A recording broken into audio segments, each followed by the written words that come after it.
നിങ്ങൾ എപ്പോഴെങ്കിലും ശ്രദ്ധിച്ചിട്ടുണ്ടോ?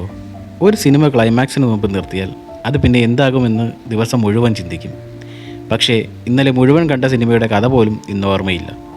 എന്തുകൊണ്ടാണ് നമ്മുടെ തലച്ചോർ പൂർത്തിയാക്കാത്ത കാര്യങ്ങൾ മാത്രം പിടിച്ചു വയ്ക്കുന്നത്? ഇതിനു പിന്നിൽ ഒളിഞ്ഞിരിക്കുന്നത് ഒരു അത്ഭുതകരമായ മനഃശാസ്ത്ര സിദ്ധാന്തമാണ്, സൈഗാർനിക് ഇഫക്റ്റ്.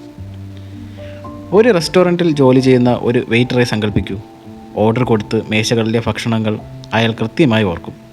പക്ഷേ ബില്ലടച്ചു പോയ ഉപഭോക്താക്കളുടെ ഓർഡർ ചോദിച്ചാൽ അയാൾക്ക് അത്ര വ്യക്തമായി ഓർമ്മയുണ്ടാകില്ല.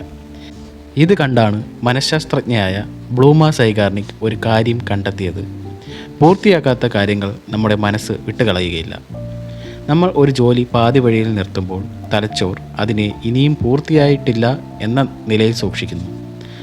അതുകൊണ്ടാണ് ചെയ്യാനുള്ള ജോലികൾ വീണ്ടും വീണ്ടും മനസ്സിലേക്ക് വരുന്നത്, വായിച്ചു തീർക്കാത്ത പുസ്തകം ഓർമ്മയിൽ നിൽക്കുന്നത്. ഇതിൽ നിന്ന് നമുക്കൊരു വലിയ പാഠമുണ്ട്. ഒരു വലിയ ജോലി തുടങ്ങാൻ മടിയാണോ? അത് വെറും 5 മിനിറ്റ് മാത്രം ആരംഭിക്കുക. തുടക്കം കുറിച്ചാൽ നിങ്ങളുടെ തലച്ചോർ തന്നെ അത് പൂർത്തിയാക്കാൻ നിങ്ങളെ പ്രേരിപ്പിക്കും.